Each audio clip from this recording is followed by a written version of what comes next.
விமர்சனங்களின் அங்கீகாரமும் பெற்றோர்களின் பாராட்டுகளும் நிறைந்த பாராஷூட் இப்போது உங்கள் டிஸ்னி பிளஸ் ஹாட் ஸ்டாரில். இப்போது புதிய அறிமுகம் ஆச்சி ஹோட்டல் சாம்பார் 50 கிராம் ரூபாய் 20 மட்டுமே. டெய்லி எனக்கு இந்த கான்ஸ்டிபேஷன் ப்ராப்ளம். உங்க பிரச்சனைகளை கட்டுப்படுத்த லயன் டேட் சிரப் தினமும் 2 ஸ்பூன்.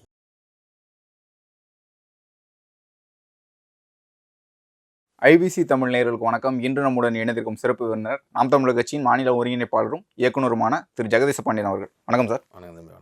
விடுதலை 2ஆம் பாகம் உலகம் முழுக்க பரபரப்பாக போயிட்டு இருக்கு, மக்கள் கொண்டாடிக்கிட்டு இருக்காங்க. வெற்றிமாறன் அவர்களோட வசனம் தான் அதிக அளவில் பேசப்படுது. இந்த அளவுக்கு ஒரு அழுத்தமான ஒரு அரசியல் வசனங்களா அப்படின்னு பேசப்படுது. எந்த அளவுக்கு படித்தா சார் இந்த வசனங்கள் எழுதுறதுக்கு? நீங்கள் அவருடைய விசாரணை படம் பார்த்தீங்கன்னாவே அந்த எப்படி மனித உரிமைகள் மீறப்படுது அதில் இருக்க வசனத்தை பார்த்தீங்கன்னாவே உங்களுக்கு புரியும். அதுக்கப்புறம் வட சென்னை ஒரு போராட்டக்காரங்க போராடி ஜெயிக்கணும் தான் இல்லை, போராடுறதே ஒரு பெரிய வெற்றி தான். சொந்த ஊர் இருக்குங்கிற நினப்பில் தான் நம்ம வெளியூருக்கு போகிறோம். தோக்கிறமோ ஜெயிக்கிறமோ சண்டை செய்யணும். அதெல்லாம் பார்த்தீங்கன்னா அந்த நேரத்தில் யதார்த்தமாக அதுக்கு பண்ணும்போது 8 வழி சாலை தமிழ்நாட்டில் வந்தது. நாங்கள் படம் ஆரம்பிக்கும் போது அது இல்லை. எப்படி மக்கள் தன்னுடைய சொந்த பிரச்சனைக்கு ரிலேட் பண்ணிக்க முடியும் அப்படிங்கிற மாதிரி இருக்கும். இதில் அவர் கிட்டத்தட்ட மார்க்ஸ் ஏங்கல்ஸோடைய கலெக்டட் ஒர்க்ஸ், லெனினுடைய வாழ்க்கை வரலாறு, மார்க்ஸுடைய வாழ்க்கை வரலாறு, மார்க்ஸ் ஏங்கல்ஸோடைய தேர்வு நூல்கள், லெனினுடைய பாட்டாளி வர்க்க சதிவேரியம், தேசிய இன பிரச்சனைகள், ஸ்டாலினுடைய மொழி இனம் தேசிய இன பிரச்சனைகள் எல்லாமே படித்தாப்புல. அதில் நீங்கள் அதை பார்த்தா தெரியும். வலதுனா இடதுனா என்ன, கருத்து முதல்வாதம்னா என்ன, பொருள் முதல்வாதம்னா என்ன, வரலாற்று பொருள் முதல்வாதம்னா என்ன, எல்லா புத்தகமும் இந்த படம் இருக்கிற 4 வருஷத்தில் எல்லாமே அவர் படித்தார். நிறைய பேர்த்த படிக்க வச்சார். நடிகர்களே நீங்கள் பார்த்தீங்கன்னா அந்தளவுக்கு அந்த கதாபாத்திரங்களை உள்வாங்கி, ஏன்னா நீங்கள் சாதாரணமாக பேசுகிறது வேறு. ஏன்னா கருத்து முதல்வாதம்னா என்ன, பொருள் முதல்வாதம்னா என்ன, வர்க்கம்னா என்ன, அழித்துழித்தல்னா என்னன்னா ஒரு கதாநாயகன் உள்ளே போனால் தான் அது ஸ்பான்டேனியஸ் இயல்பாக வெளியே வரும். அதெல்லாம் அவர் நிறைய படித்ததுனால தான் இந்த மாதிரியான வசனங்கள்லாம் வைக்க முடிஞ்சுது. அதை படித்தது மட்டும் இல்லாத அதை நடிகர்கள்ட்ட சொல்லி அவங்களையும் உள்வாங்க வச்சு திருப்பி வெளியே கொண்டு வர்றதில்ல இருக்குல்ல, அதில் ஒரு சிறந்த இயக்குனர் தான். இல்லை, இதற்கு முன்பு வரலாற்று ரீதியாக படங்கள் எடுக்கும்போது இன்றைக்கு இருக்கக்கூடிய மக்களோட பேச்சு மொழிக்கு ஒத்து போகுதா, அவங்களுக்கு புரியுமா அப்படின்னு ஒரு கேள்விக்குறி இருக்கும். இப்போ இந்த படத்தில் இருக்கக்கூடிய வசனங்கள் மக்கள் ஏற்றுக்கிட்டாங்க, அது சரியாக எப்படி போகணும்னு நினைச்சார்? இல்லை, ஏற்றுக்கிட்டதுனால தானே படம் வெற்றி அடைஞ்சிருது. நீங்கள் இப்போ வேறு மாதிரியான சில அது நம்ம ஏன்னா இன்னொரு படத்தை நம்ம சொல்ல முடியாது, சொல்லும்போது சில வசனங்கள்லாம் புரியவே புரியாது. இது நீங்கள் ஒரு இப்போ அப்போ இருந்த தமிழில் பேசுங்கள்லாம் வேட்பாளர் அபேட்சகர்கள்பாங்க, செயலாளர்லாம் காரியதரிசி அப்படிம்பாங்க. அது என்னாச்சு, வாக்காளர்களாச்சு, செயலாளராச்சு. அப்போ இருந்த மொழிகள் ஜில்லாம்பாங்க. புரியுதுங்களா? இப்போ எப்படி மக்கள் வழக்குக்கு வந்தது, மக்கள் பேச பேச தான் பழக்கத்துக்கு வரும். அப்புறம் இன்னொரு கலைஞனுடைய வேலை அவனுக்கு புரியாது தெரியாதுன்னு சொல்லி விட்டுறக்கூடாது. தெரியாது புரியாது கூட சொல்லி புரிய வைக்கிறது தான் ஒரு மாபெரும் கலைஞருடைய வேலை. அந்த அந்த வேலையை தான் வெற்றிமாறன் செஞ்சுருக்கான்னு தெரியும். அது இன்னொன்று என்னென்னா, அவர் ஏன்னா மக்களுக்கு இயல்பாக போய் சேராத எதை ஒன்றையுமே அவர் வைக்க மாட்டார், வலிந்து திணிக்க மாட்டார், பிரச்சார நெடி இருக்காது. அந்த வார்த்தைகளை அவர் உள்வாங்கி அதை இன்னும் எப்படி எளிமையாக அதே விஷயத்தை வெளியே கொண்டு வர முடியும், சொல்ல வைக்க முடியும், அவனை ஏற்றுக்க வைக்க முடியும் அப்படிங்கிற அந்த நுட்பம் வெற்றிமாறனுக்கு இயற்கையாகவே அது கைவரப்பட்டுருக்கு. அது ஒரு அனுபவத்தில் அவரோட இது 7வது படம். அந்த அனுபவத்தில் மக்களுக்கு இது எப்படி போய் சேர்க்கணும் அப்படிங்கிற அந்த விஷயம் அவருக்கு நல்லாவே தெரியும். அது வரைக்கும் அவர் படத்தை அவர் கையிலேயே தான் வச்சுட்டு இருப்பார், விடவே மாட்டாப்புல. இந்த படம் முதல் பாகம் வரும்போதே புலவர் கலிய பெருமாள் அவர்களோட வரலாறு தான் அப்படிங்கிற மாதிரி பேசப்பட்டது. டிஏன்னு சொல்கிறது தமிழரசன் சொல்கிறாங்க, அவருடைய வாழ்க்கை வரலாறு அன்றைய காலகட்டத்தில் நடந்தது தான் சொல்கிறாங்க.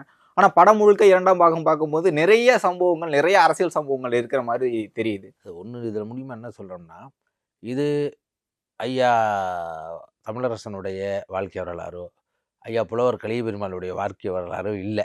அவங்க நடந்த கதையெல்லாம் இன்னும் அது பல எபிசோடு எடுக்கணும். அதில் இப்போ இன்றைக்கி நிலமையில் வெப்சீரியல் தான் எடுக்கணும்னு வச்சிங்க. நம்ம அதில் அவர் போட்டிருப்பார் கதை, ஜெயமோகன் துணைவன் ஒரு கதை. நீங்கள் படிச்சிங்கன்னா அது தெரியும். அதை அதிலிருந்து அவர் இன்ஸ்பயர் ஆகி இது அந்த கதையை படித்தா அதுக்கும் இதுக்கும் சம்மந்தமே இருக்காது. இது கம்யூனிஸ்டுகளை பெருமைப்படுத்துவதாக தான் இருக்கும். இந்த தமிழ் சமூகத்தில், இந்த தமிழ்நாட்டினுடைய வரலாற்றில் கலிய பெருமாள் தமிழரசன் மாதிரி தமிழ் தேசிய கருத்துக்கு ஒரு பொது உடைமை கட்சியிலேருந்து ஈழ விடுதலையை அவங்க எப்படி அந்த இந்திய பொது உடைமை கட்சி மார்க்சிய லெனினிஸ்ட் எப்படி ஏற்றுக்கல, அதுலேருந்து எப்படி வெளியே கொண்ட கொள்கைக்காக உறுதி வரைக்கும் வாழ்ந்து எப்படியெல்லாம் சித்திரவதைகளை அனுபவித்தார்கள் அப்படின்னா, இந்தியாவிலேயே ஒரு குடும்பம் அந்த கொள்கைக்காக இவ்வளவு கொடுமைப்படுத்தப்பட்ட ஒரு குடும்பம் வந்து புலவர் கலியபெருமாள் குடும்பம் மாதிரி எதுவும் இல்லை. அதை வந்து இந்த தமிழ் சமூகம் வந்து மறுத்துருச்சு, கொண்டாடல, மறந்துருச்சு. ஏன் அப்படின்னா இப்போ இருக்க கம்யூனிஸ்டுகள் வந்து அதிகாரத்தோடு இல்லை ஆளுங்கட்சிகளோடு கூட்டணி வச்சு எல்லா கட்சிகளோடும் ஒரு எந்த நேரத்துலையும் அவங்க எம்எல்ஏக்களை தக்க வச்சுட்டு இருக்கும்போது குறைந்தபட்சம் அவர்களுடைய வரலாறுகளை இல்லை குறைந்தபட்சம் அவங்களுக்கு வாழ்க்கைக்கு தேவையான அவங்க சந்ததிக்கு ஏதாவது ஒன்று படிக்கணும், பண்ணணும். சிங்கார வேலர்களையும் இவங்க மறந்துட்டாங்க. கம்யூனிஸ்ட் கட்சி ஆரம்பித்தவர் அவர். அதே மாதிரி தமிழரசன் குடும்பத்தையும் இந்த அரசு விட்டுருச்சு. காரணம் என்னென்னா இவங்களை இல்லை இவங்களுடைய வாரிசுகளை இவங்களுடைய சந்ததிகளை பொருளாதார ரீதியாக எவ்வளோ வேலை கொடுத்தோ ஏதோ கொடுத்து உயர்த்தினா யார் இவங்களுடைய வரலாறு என்ன, உண்மையிலே இந்த மண்ணுக்கு மக்களுக்கு ஆயுதம் தாங்கி போராடின இதுங்க அப்படிங்கும்போது நம்மளையும் எதுக்க ஆரம்பிச்சிருவாங்க அப்படின்னே அந்த வரலாற்றை இந்த தமிழ் மண்ணிலேருந்து ஆளும் வர்க்கங்கள் மறைத்து விட்டது. நீங்கள் வந்து அதிகபட்சமாக பார்த்தா நீங்கள் எங்கள் அண்ணன் மேனுடைய பேரை சொல்லி கூட இங்கே நீங்கள் சோறு விட்டு ஒட்ட முடியும், கட் அவுட் வைக்க முடியும், அரசியல் பண்ண முடியும். ஆனால் நீங்கள் புலவர் கலியபெருமாளும் தமிழரசனையும் வச்சு நீங்கள் அரசியலே பண்ண முடியாது. தமிழரசன் ஒரு போஸ்ட் ஓட்டினாவோ வச்சாவோ உடனே உளவுத்துறை அதிகாரிகள் யார் இவங்க என்னத்துக்கு இதை பண்ணுறாங்க அப்படிங்கிற ஒரு சூழ்நிலையை இவங்க உருவாக்கிக்கிட்டு இருக்காங்க. ஏன்னா இந்த மண்ணில் கண்ணு முன்னாடி ஆயுதம் தாங்கிய புரட்சியை தமிழ்நாட்டில் அந்த நேரத்தில் அழித்தொழிப்பு வேலைகளை அவர்கள் செஞ்சாங்க. அதுக்கப்புறம் அவர் புலவர் கலியபெருமாளே அது வந்து நமக்கு இந்த நேரத்தில் இந்த புறச்சூழல் சரியாக அமையல, மக்களை அணிதிரட்டி தான் நம்ம போராடுவேங்கிற நிலைக்கு வந்தார். அவர் உயிரோடு இருந்து உடல்நிலை சரியில்லாத தான் இறந்து போனார். இதில் பார்த்தீங்களா காவல்துறை அதிகாரி பெருமாள் வாத்தியாரை சுட்டு கொண்டிருப்பாங்க. அதனால் நம்ம இந்த கதையை எடுக்கும்போது இந்த கதைக்கு ஒரு கதாபாத்திரம் தேவைங்கும்போது அவங்களுடைய ஒரு நல்ல மனிதர்கள் போராடுகிற போராளிகளை அடையாளப்படுத்துறதுக்கு எடுத்துக்கிட்ட கேரக்டர் தான் ஒழிய அவங்களுடைய கதையே இது இல்லை. சில சம்பவங்கள் நினைவுபடுத்துகிற மாதிரி இருக்கும் ஒழிய அவங்களுடைய கதை இது இல்லை. அது இன்னும் மீரியமாகவும் இன்னும் சிறப்பாகவும் யாராவது எடுக்க வேண்டிய சூழல் வரும். சென்சார்லேயே நிறைய பெயர்களை குறிப்பிடக்கூடாது, நிறைய தலைவர்களை குறிப்பிடக்கூடாதுன்னு இருக்கும். இப்போ இந்த கதையை எடுக்கும்போது இந்த கதைக்களம் தான் இருக்குன்னு சொல்லும் போது நெருக்கடிகள் வரும்னு எதிர்பார்த்தீங்களா? அதாவது தமிழ் சினிமா உலகத்திலே நிறைய இயக்குனர்கள் தயாரிப்பாளர் வெற்றிமாறனை பார்த்து கொஞ்சம் புறாம்படுவாங்க. என்னென்னா அது எப்படிப்பா உன் படத்தில் மட்டும் சென்சார் இப்படி விட்டுருது, நீங்கள் ஒவ்வொரு படமும் பாருங்கள், பொல்லாதவனாக இருக்கட்டும், ஆடுகளமாக இருக்கட்டும், விசாரணையாக இருக்கட்டும், அது வட சென்னையெல்லாம் கதாநாயகி அறிமுக காட்சியிலே டைலாக்லாம் பயங்கரமாக இருக்கும். அது அந்த காட்சிக்கு வலிந்து திணிக்கப்பட்டதா இல்லாமல் அது ஒரு பொருத்தப்பாடோடு இருக்கிறதுனால அந்த தணிக்கைத்துறையும் அதை விட்டுருது. இதுலேயே நீங்கள் பார்த்தீங்கன்னா நிறைய காட்சிகளும் வசனங்களும் அவங்க அதுக்கு தேவைன்னு அதை நம்ப வச்சுட்டாரு, அதை அவர் உணர்த்திட்டார். அதனால் அவர் எப்பயுமே வெற்றிமாறன் சொல்கிறது தான், நம்ம ஒரு சட்டத்திட்டத்துக்குள்ளே தான் இயங்குகிறோம். அது மாதிரி தணிக்கைக்குன்னு ஒரு சட்டத்திட்டங்கள் இருக்குது. நீ ஒரு விளையாட்டு விளையாடினா கூட ஒரு ரூல்ஸ் இருக்குது. நம்ம பட்டை வெளியே போகக்கூடாது, உள்ளே போகக்கூடாது, வெளியே அடித்தா ஃபவுலு, உள்ளே அடித்தா கபடியில் கூட அப்படி தான் இருக்குது. அந்த மாதிரி அந்த சட்டத்திட்டத்துக்கு உட்பட்டு அதிகபட்சமாக அதில் என்ன காமிக்க முடியுமோ அதை எடுத்து அவங்களையும் கன்வின்ஸ் பண்ணிடுவார். அதனால தான் நிறைய படங்களில் பார்த்தீங்கன்னா சில டைலாக் வர மாதிரி இவர் மாதிரி காட்சி அமைப்போ இல்லை அந்த படத்தில் வந்து ரியலாக வெளியே நடந்திருக்கும் அந்த மாதிரியான அவங்க சொல்லுவாங்க வன்முறைன்னு. எனக்கு அதில் வன்முறை காட்சிகள்னு வெளியே இருக்கவங்க சொல்லுவாங்க, ரத்தம் அதிகமாக இருக்குது.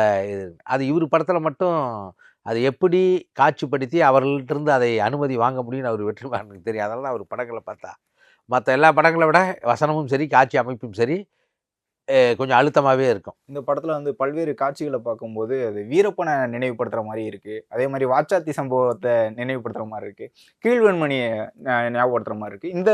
இந்த சம்பவங்கள் இந்த வரலாறுலாம் இதில் இருக்குது அப்படின்ட்டு நீங்கள் வந்து வாச்சாத்தி சம்பவம் பார்த்தா எதுக்கு போனது, இந்த அரசு அதாவது வீரப்பனை பிடிக்கிறங்கிறது போய் அந்த மக்களை வந்து அவர்களுக்கு உதவுகளான பொய் காரணம் சொல்லி பல்வேறு பெண்களை எல்லாம் கற்பழித்து ஆண்களை எல்லாம் அடித்து கரண்ட் ஷாக் கொடுத்து வீட்டில் இருக்க பொருள் எல்லாம் திருடி, அதாவது மனித உரிமை மீறல்னா அப்பட்டமான மனித உரிமை மீறல்.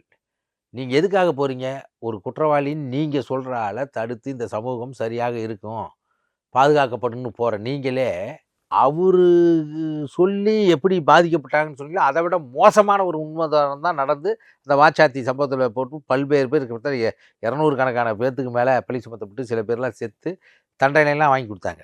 எப்பயுமே அரசுங்கிறது எல்லா இடத்துலையும் ஒரே மாதிரி தான் நடக்கும் அப்படிங்கிறது தான். நீங்கள் அது இலங்கையில் நடந்தாலும் சரி, இங்கே நடந்தாலும் சரி, எந்த நாட்டில் நடந்தாலும் சரி, அரசுங்கிறது ஒரே மாதிரி தான் இருக்கும். ஏன்னா அது லெனின் சொல்கிறார், அரசு என்பது மக்களின் ஒடுக்குமுறைக்கான கருவி. சம்பளம் கொடுத்து மனித தன்மையற்று இயந்திரத்தனமாக நடக்க வைக்கக்கூடிய மனிதர்களை உருவாக்குவது தான் அந்த அரசு இயந்திரம் அப்படின்னு சொல்கிறார். அப்போ எங்கே பார்த்தாலும் ஒரு அரசு இல்லை ஒரு அதிகார வர்க்கம் இதை தான் செய்யும். நீங்கள் வந்து எந்த மனித உரிமையும் மீறாது. அதுக்கு ஒன்று தேவைன்னா யாரை வேணாலும் காவு கொடுக்கும். இதை நான் வந்து நடைமுறையில் எல்லா நேரத்துலையும் பார்த்துக்கிங்க. வச்சாத்தி வேறு, கீழ்மணி வீடு வேறு, ஸ்டெர்லைட் வேறு, ஜல்லிக்கட்டு போராட்டத்தில் நடந்த பிரச்சனைகள் வேறு, வெவ்வேறு காலகட்டத்தில் நடந்தலால் கூட அரசு என்பது ஒரே மாதிரி தான் சிந்திக்கும், ஒரே மாதிரி தான் நடவடிக்கை எடுக்கும். ஏன்னா ஆட்கள் தான் மாறுறாங்க, ஆனால் அந்த அமைப்பு அப்படியே தான் இருக்குது. அதனால் இது வந்து எல்லாத்தையும் நினைவூட்டுற படம் தான் இது.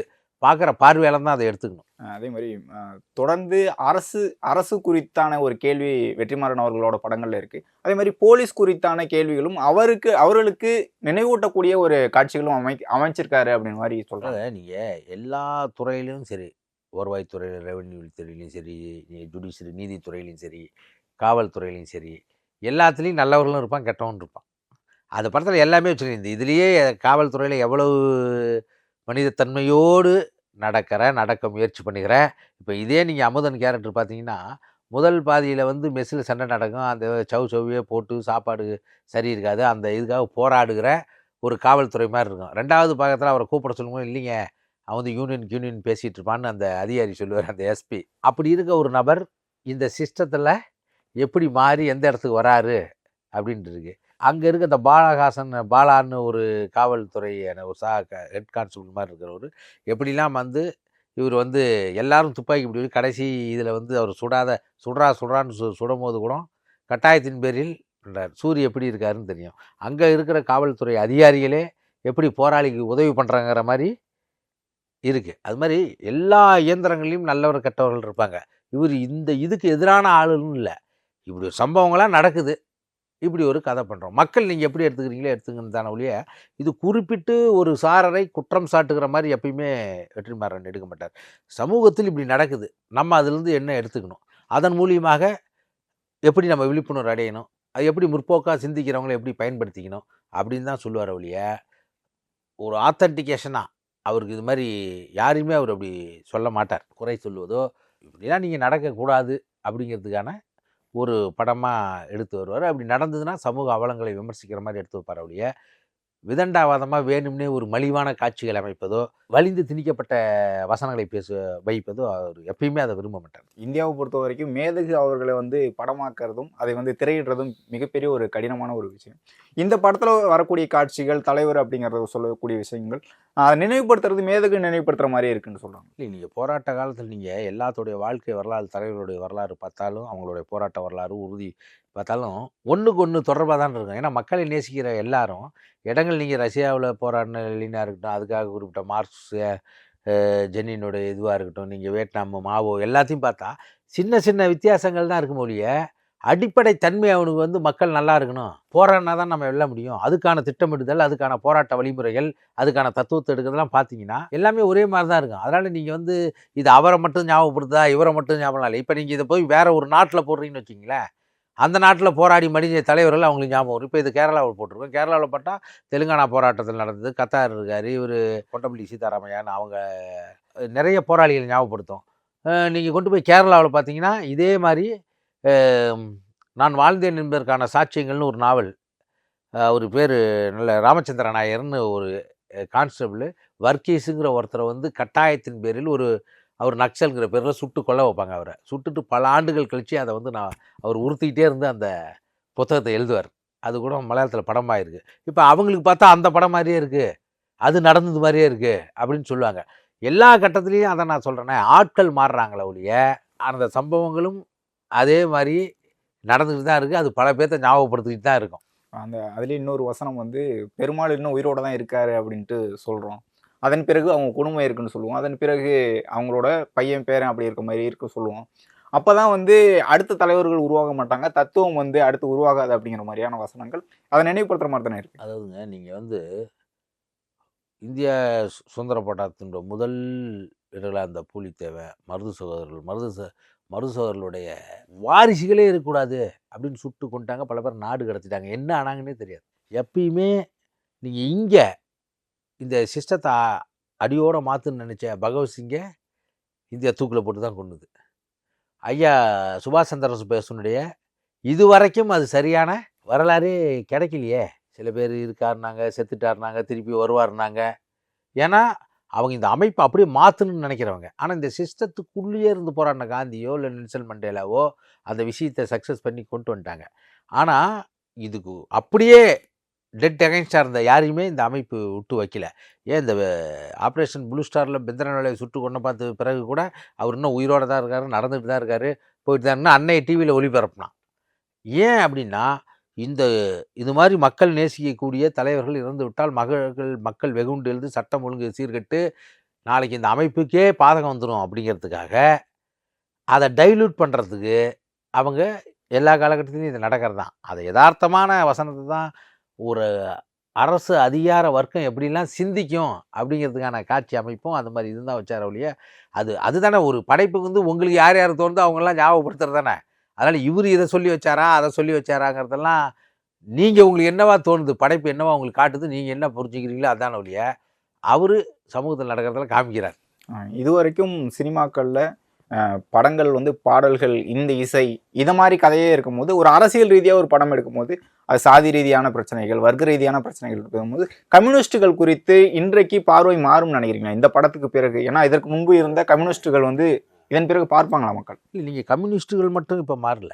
நீங்கள் தமிழ்நாட்டு அரசியலை நீங்கள் எடுத்துக்கிட்டா அப்போ சிங்காரவேலர் ஒவ்வொரு கட்சியிலையும், காங்கிரஸில் சத்தியமூர்த்தி, கம்யூனிஸ்டில் சிங்காரவேலர் சிங்காரவேலர் கம்யூனிஸ்ட் சத்தியமூர்த்தி. அதுக்கு அடுத்த கட்டத்தில் நீங்கள் பார்த்தீங்கன்னா கம்யூனிஸ்டில் ஜீவானந்தம், திராவிட இயக்கத்தில் பெரியார், இங்கே காமராஜர். அதுக்கப்புறம் பார்த்தீங்கன்னா கலைஞர், கம்யூனிஸ்டில் கல்யாண சுந்தரம், அந்தாண்ட ஐயா காமராஜர்.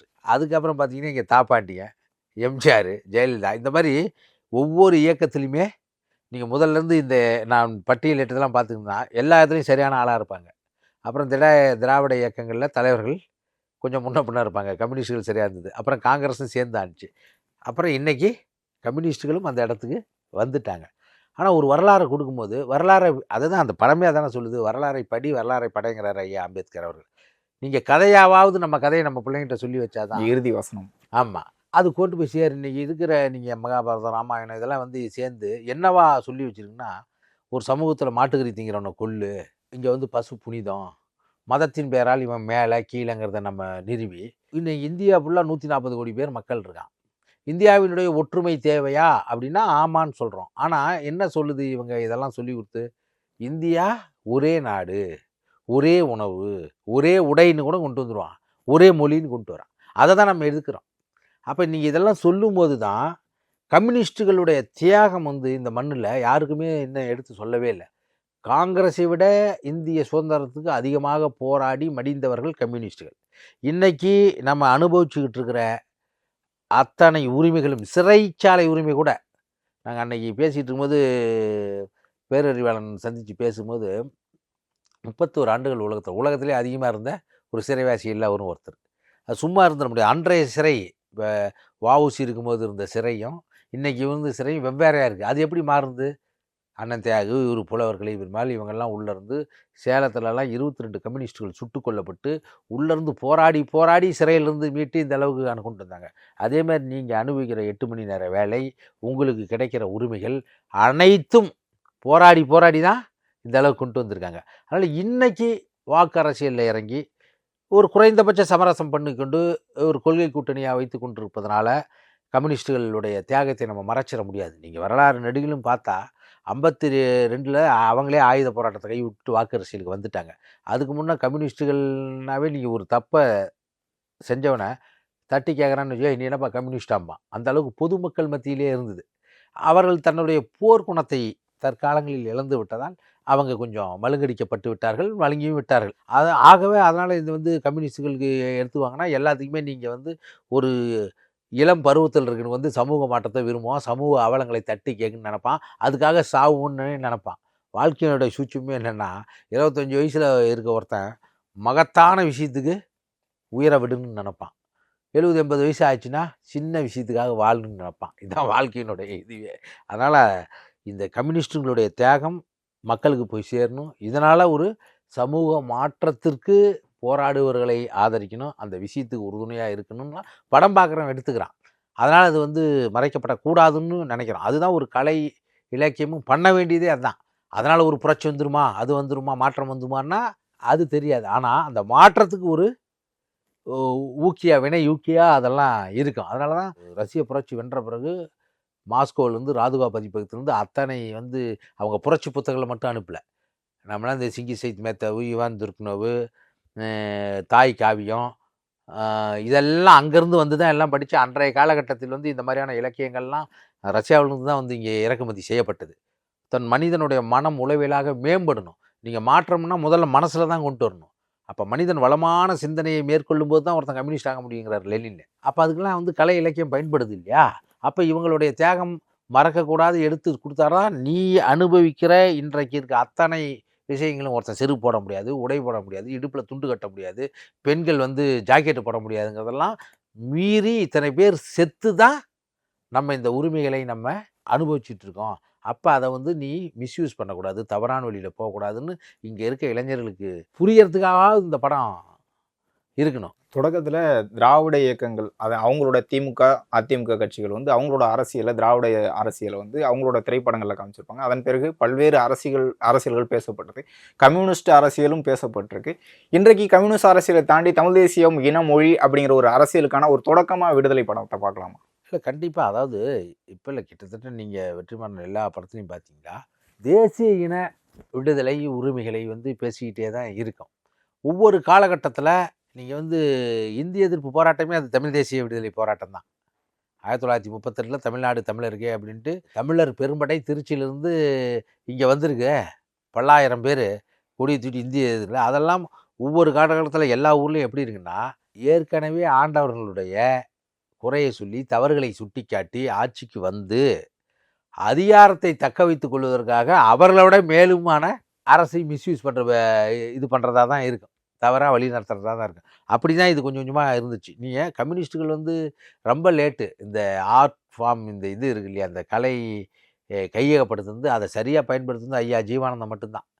கலை இலக்கிய பெருமன்றம்னு ஆரம்பித்து கொண்டு வந்து சினிமாவை வந்து கம்யூனிஸ்டுகளை விட திராவிட இயக்கங்கள் முதல்ல கையில் எடுத்துருச்சு.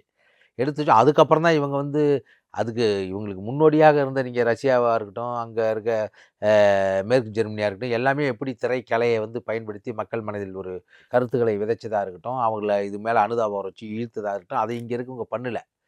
இன்றைக்கு வந்து இளைஞர்களிட தமிழ் தேசிய சிந்தனை அதிகமாக இருக்குது, வளர்ந்துக்கிட்டும் வருது. காரணம் என்ன, அவங்களுக்கு தெரிஞ்சிச்சு 2009 ஈழப்படுகொலைக்கு பிறகு நம்மளை தமிழ்னு பேசுகிறவங்க உயிரை காப்பதற்கு பயன்படலை அப்படிங்கும்போது, அப்போ நமக்கான ஒரு அரசியல் இருக்கணும், தமிழ் தேசிய அரசியல் இருக்கணும், தம் முன்னோர்கள் செய்த பிழையை நம்ம செய்யக்கூடாது அப்படின்ட்டு இன்றைக்கி வந்து நீங்கள் ஃபஸ்ட்டு தமிழ் தேசியம் பேசியிருந்த சுபவியே தமிழ் தேசியம் பேசியிருந்தார், ஐயா ராமதாஸும் பேசியிருந்தார், அண்ணன் திருமாவளவும் பேசியிருந்தார், ஐயா மணியரசன் பேசுகிறார், சீமான் பேசுகிறார், வேல்முருகன் பேசுகிறாரு.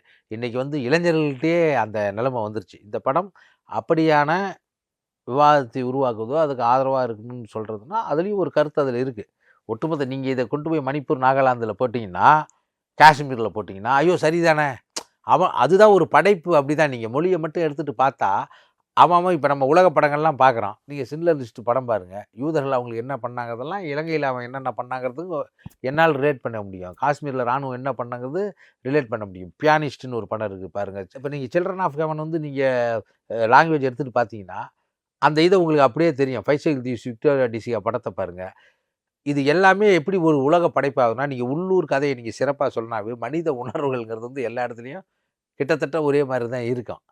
அதனால் இது வந்து தமிழ் தேசியத்துக்குன்னு மட்டும் நீங்கள் எடுத்துக்காத, தேசிய இனங்களினுடைய உரிமையை பேசுகிற, அவர்களுடைய விடுதலைக்கு ஊக்கமளிக்கிற ஒரு படமாக தான் நீங்கள் எடுத்துக்கணும். இதுவரைக்கும் தமிழ் சினிமாவில் நடிகர்கள் வந்து அவங்க பணம் சம்பாதிக்கணும் அப்படிங்கிற ஒரு நோக்கத்திலே இருப்பாங்க. அரசியல் ரீதியாக எந்த ஒரு கருத்தும் பேச வேணாம் படங்களில், ஏன்னா படம் ஓடுமான்னு தெரியாது, இல்லைனா மக்கள் ஏற்றுவாங்கன்னு தெரியாதுங்கிறனாலே நடிகர்கள் நடிக்க மாட்டாங்க. சூர்யா அவர்களும் விஜய் சேதுபதி அவர்களும் இந்த படத்தில் நடிக்க ஒத்துக்கிட்டாங்க. அவங்கள பற்றி சொல்லுங்கள் சார். இல்லை, 2 பேருமே பார்த்தீங்கன்னா, இப்போ விஜய் சேதுபதி அவர்கள் எடுத்துகிட்டு வந்தால் அவர் ஏற்கனவே ஜனநாதன் அண்ணன் படத்துலலாம் லாபம், புறம்போக்கு இந்த படங்கள்லாம் நடித்து அவர் ஒரு சிறந்த கம்யூனிஸ்டாக இருந்ததுனால அந்த விஷயம் ஏற்கனவே உள்வாங்கியிருக்கார். இப்போ சூரிய எப்படின்னா உழைச்சிருவார். அதாவது நீங்கள் என்ன கொடுக்குறீங்க, நீங்கள் பார்த்தீங்கன்னா காவல்துறை கூட அந்த பயிற்சி எடுக்கிறதுல அவ்வளோ வேலை செய்யலை, உண்மையான காவலர்கள் கூட. அவர் தன்னை ஒரு காவல் அதுவும் வந்து ஒரு காவல்துறையில ஒரு கீழ்மட்டத்தில் இருக்கிற தன்னை காவலர் மாரியே அவரு நம்ப ஆரம்பிச்சுட்டாரு. அந்த அளவுக்கு நீங்க அதில ஒரு தண்டனை குடுப்பாங்க. கால இது பண்ணிட்டே போயிட்டு, திருப்பி சுத்தி வர்றது, திருப்பி போகணும், துப்பாக்கி தூக்கிட்டு நடந்து போகணும்லாம் நீங்க பார்த்தீங்கன்னா, ஒரே ஷாட்ல இருக்கும் அது. அதெல்லாம் செய்றது அதுவும் எத்தன டேக் எடுத்திருப்பாரு பாருங்க டைரக்டர். அப்படி உழைச்சு தள்ளுவார். 2 பேருமே ஒரு கூர்ந்து கவனிச்சு, அத டைரக்டருக்கு என்ன தேவைங்கிறத உள்வாங்கி, அத அப்படியே 100 விழுக்காடு கொண்டு வர அளவுக்கு பிரயத்தனப்படுவாங்க, உழைப்பு போடுறவங்க. அதனால அது ரொம்ப எளிமையா இருந்தது. அந்த எப்பயுமே ஒரு படத்துக்கான ஒரு கஷ்டம் இருக்கும் ஒழிய, அவங்க நல்ல குட் அப்சர்வர் அவங்க. அதனால அது எளிமையா தான் அரசியல் இருந்தது. ரீதியா கருத்துக்கள் இருக்கும்போது பேச ஒத்துக்கணும்ல நம்ம ஒரு இல்ல அது வந்து டைரக்டர் மேல அவ்வளோ நம்பிக்கை அவங்களுக்கு. இப்ப இப்படி பண்ணலாமா? அப்படி பண்ணலாமா? ஏன்னா ஒரு நடிகனுக்கு வந்து அதான வேலை. இப்ப அவங்க சொல்றாங்கன்னா, அது அந்த படத்தோடைய கருத்து தானே ஒழிய, அவங்கள வந்து ஒரு இதுக்குள்ள பொருத்தி பார்த்து இவங்க தப்பா நெனைப்பாங்க அப்படின்னா, ஒரு நடிகன் கலைஞன் அப்படிலாம் நினைக்க முடியாது. நீங்க சிவாஜி பார்த்தா எத்தன படத்துல இது மாரி நடிச்சிருப்பாரு. எம்ஜிஆர் பார்த்திருந்தா அப்படி நடிச்சிருப்பாரு. அப்படிலாம் இப்ப காங்கிரஸ் அரசு இது நமக்கு எதிரா இருந்த சித்தாந்தம் எதிரா நடிச்சிருக்காங்கன்னு பார்த்தா வெளியே விட்டுருக்காத பண்ணியிருக்க இல்லையா? அப்படிலாம் பண்ண முடியாது. மக்கள் அதான் படத்துல வர டயலாக் தான் மக்களுக்காக நம்ம நின்னா மக்கள் நமக்காக நிப்பாங்க. அப்படின்னா விடமாட்டாங்கல்ல மக்களு. அந்த அளவுக்கு புரிதல் இருக்க ஆளுங்க தான் அவங்க. ஐயோ! இதில நடிச்சா நமக்கு வந்து பின்னாடி என்ன பாதிப்பு வருமோ? அப்படியான கலைஞர்கள் இல்ல. இது வந்து உண்மையிலேயே இந்த சமூகத்துக்கு பயன்படும் அப்படின்னா, அதுக்காக அத உள்வாங்கிட்டு, அதனால என்ன பாதிப்பு வந்தாலும் பரவால்ல செய்வோங்கிற மாரியான ஆட்கள் தானே ஒழிய, இது வந்து ஒரு தனிப்பட்ட நபரை தாக்குற படம் இல்லல்ல. அதனால அத பத்திலாம் அவங்க எதுவும் ஒரு ஃபீல் பண்ணல. நல்லா ஒத்துழைச்சு தான் பண்ணாங்க. இந்த படத்துல வந்து இளையராஜா அவர்கள் இசை மக்கள் வந்து பாடல்களை தாண்டி படத்துல வரக்கூடிய இசைகளை பார்க்கக்கூடியவங்களா இருப்பாங்க. இளையராஜா அவர்களோட இசை இந்த படத்துக்கு எந்த அளவுக்கு பொருந்திருக்குன்னு பார்க்கலாம். அது நீங்க தான் இப்ப படம் பார்த்தீங்க, நீங்க தான் சொன்னீங்க. அ முதல் விடுதலை 1னாலும் சரி, இதில தினம் தினம் அந்த பாட்டும் சரி, அதில அவருக்கு வந்து என்னன்னா, இத பார்த்தோம்னா அவரே உண்மையிலேயே மகிழ்ச்சி அடைஞ்சிருப்பாரு. ஏன்னா, அவர்லாம் கம்யூனிஸ்ட்டுகளுடைய முன்னோடி. பாவலர் உடைய தம்பி தானே அவரு. அவங்கெல்லாம் பல கம்யூனிஸ்ட் கட்சி மேடைகளில் போய் பாடல் பண்ணவங்க தான் அவங்க. இப்ப அந்த கொடியும் கிடியும் பார்க்க இப்ப நம்மளே கம்யூனிஸ்ட் குடும்பத்திலேருந்து வந்தவங்க தான் அந்த கம்யூனிஸ்ட் கட்சி கொடிய பார்த்து என்ன அறியாதே அது அது ஒரு புல்லரிக்கும் அது நமக்கு. அந்த மாரி அவருக்கும் அந்த பழைய நினைவுகள்லாம் இருக்கும் இல்லையா? 100 விழுக்காடு டைரக்டருக்கு என்ன பிடிக்கும், அவருக்கு என்ன இதில சொல்ல வராரு, அப்படிங்கிறத உணர்ந்து அவரு இளையராஜா இசை ஞானிங்கிற நம்ம அவருக்கு தெரியாங்க இத்தன படம் பண்ணியிருக்காரு. இதில என்ன சொல்ல வரோம், இது என்ன போட்டா மக்கள்ட்ட போய் சேருங்கிறது அவர் இன்னமும் இன்னைக்கு இந்த இளம் இசையமைப்பாளர் இருக்கிற காலத்தில கூட அந்த பாட்ட போட்டு இன்னைக்கு இருக்கிற 2000க்கு பின்னாடி பிறந்த குழந்தைகள கூட தன் பக்கம் இழுக்கக்கூடிய ஒரு இசை ஆற்றல் உள்ளவர் தான் ஐயா. அதான் பார்த்தீங்க படத்துக்கு 100 விழுக்காடு காட்சிக்கு பொருந்தியிருக்கும். வெற்றிமாறன் அவர்களோட படத்துல வந்து வேல்ராஜ் அவர்கள் இதற்கு முன்பே நடிச்சிருக்காங்க. இந்த படத்துல நீங்க நடிச்சிருக்கீங்க. அதை குறித்து சொல்லுங்க சார். இல்ல இந்த படத்துல எனக்கு ஏற்கனவே ஒரு நல்ல காட்சி தான் வச்சிருந்தாரு. தாடிலாம் வளர்த்துக்கிட்டு இருந்தேன். நான் தாடிலாம் வளர்த்ததே இல்ல. நான் தேர்தல் நிக்கிற நேரத்தில நாமினேஷன் தாக்கல் பண்ணும்போது சரி நம்மள அடையாளம் தெரியாத எடுத்துட்டேன். அப்புறம் இது திருப்பி எடுக்கும்போது, அ இந்த மஞ்சு வாரியர் கேரக்டர் இதெல்லாம் வரும்போது கடைசி 20 நாள் எடுக்கும்போது சரி அந்த அதில ஒரு கம்யூனிஸ்ட் கட்சி கொடி ஏத்துற மாரி ஒரு சீன் இருக்கும். அப்ப அங்க நின்னவங்கலாம் அது எப்பயுமே ஒரு கொடி ஏத்துனா 3 ஸ்லோகம் கண்டிப்பா இருக்கும். புரட்சி ஓங்குக, இன்குலாப் ஜிந்தாபாத், செங்கோட்டுக்கு ஜெயின். அத சொல்லாத இருந்தாங்க. நானு அப்ப வெற்றிட்ட இது போய் சொன்ன உடனே ஜெகதீஷ் இதில நடிக்க வச்சுருங்க அப்படின்ட்டாரு. அப்புறம் அதிலேயே நான் கூட இருந்தது. நல்ல அனுபவம் தான் அது. நெறைய பேர் பார்த்தவங்க சொன்னாங்க. அதில பெரிய நமக்கு முதன்மை கதாபாத்திரம் அது இல்லனாலும், கூட இருக்கிறதுலயே அந்த தோற்றமும், உடையெல்லாம் புரிஞ்சிருந்தது. ஒரு உண்மையான கம்யூனிஸ்ட் மேன். அதில இருக்க நெறைய பேர் உண்மையிலேயே கம்யூனிஸ்ட் கட்சிக்காரங்க தான். அதில கூட இருந்தவங்க எல்லாம் பார்த்தீங்கன்னா, அதுதான் ஒரு இயக்குனருடைய தேர்வு. இந்த கதாபாத்திரத்துக்கு இவங்க பொருந்துமோ இல்லையா, இல்ல இருக்கிறவங்கள அது மாரி மாத்துறது தானே அவருடைய வேலை. அதனால நல்ல ஒரு அனுபவம் தான். இந்த திரைப்படம் வந்து 2.25 மணி நேரம் படம் ஓடியிருக்கு. ஆனா அதை தாண்டி படம் இருக்கு அப்படின்னு சொல்றாங்க. ஓடிடில வரும்போது அதிகமா வரும்னு சொல்றாங்க. கிட்டத்தட்ட 8 மணி நேரம் ஃபுட்டேஜ் இருக்குன்னு சொல்றாங்க. அது உண்மையா? இல்ல நீங்க ஒரு நம்ம படம்னு இல்ல, எல்லா படமுமே நீங்க பார்த்தீங்கன்னா 2.25 மணி நேரம், 2 மணி நேரம் தான் பார்க்குறீங்க. 1:4ங்கிறது ஒரு இயக்குனருக்கான சுதந்திரம். நீங்க வந்து அப்படி எடுத்தா தான் படம் இப்ப பார்க்குற படமா வரும். அதனால நெறைய காட்சிகள் இருக்கு. இன்னும் கூட இருக்குது. அது ஓடிடில ஒரு 8 மணி நேரம்னா, படமே 8 மணி நேரம். இப்ப நான் ரோட்டர்டாம்ல 2 படமும் சேர்த்து 4:30 மணி நேரம் பார்த்தாங்க. இப்ப ஜேஎஃப் கனிலாம் ஒரே படம் 4:30 மணி நேரம் இருந்தது அப்ப. இப்ப 2 படம் பார்த்துக்கும்போது இதே 2.25 மணி நேரம். அதுவும் அப்படி கேட்டா நீங்க கிட்டத்தட்ட ஒரு 5 மணி நேரம் வரும் படம். அப்ப 5 மணி நேரம் படத்துக்கு 8 மணி நேரம் ஃபுட்டேஜ் கூட ஷூட் பண்ணலனா எப்படி இல்லையா? ஏன்னா இன்னைக்கு வந்து தொழில்நுட்பம் வந்து இயக்குனர்கள் அதாவது படைப்பாளிகளுக்கு அதிகமான சுதந்திரத்தை கூடிய அளவுக்கு இதாயிடுச்சு. அப்பலாம் வந்து ஃபிலிம் 400 அடி கேன்ல இருக்கும். அந்த 400 அடி கேன் வந்து ரூ. 8,000 ரூ. 10,000 ரூ. 12,000 எல்லாம் இருக்கும். ரொம்ப சென்சிட்டிவ் ஃபிலிம் நைட்ல எடுக்கிற படம்லாம். இப்ப அப்படி கிடையாது. எல்லாமே ஹார்ட் டிஸ்க் தாங்கும்போது உனக்கான காஸ்ட் இதுவும் குறைவு. நமக்கும் அதிகமான சுதந்திரம். பெர்ஃபெக்ஷனுக்கு ரொம்ப பயன்படுது. அதனால் இது வந்து 8 மணி நேரம் இருக்குது அதெல்லாம் இவங்க வெளியே சொல்கிறதான ஒழிய எப்பயுமே அதை அளவாக தான் எடுப்பார். 2 படமாக இருக்கும்போது கொஞ்சம் அதிகமாக எடுக்க வேண்டிய சூழ்நிலை இருக்குது. ஓடிடியில் வரும்போது இன்னும் ஒரு 10 நிமிஷம் 5 நிமிஷம் படம் சேர்த்து வரும். அதில் ஏன்னா அதுக்கு வந்து ஒரு தடை கிடையாது. நீ வீட்டில் உட்காந்துட்டு பார்க்குறீங்க, அதிக சுதந்திரம் இருக்குது. இப்போ தேட்டர்னா அப்படி இல்லை, 4 காட்சி ஓட்டி ஆகணும்.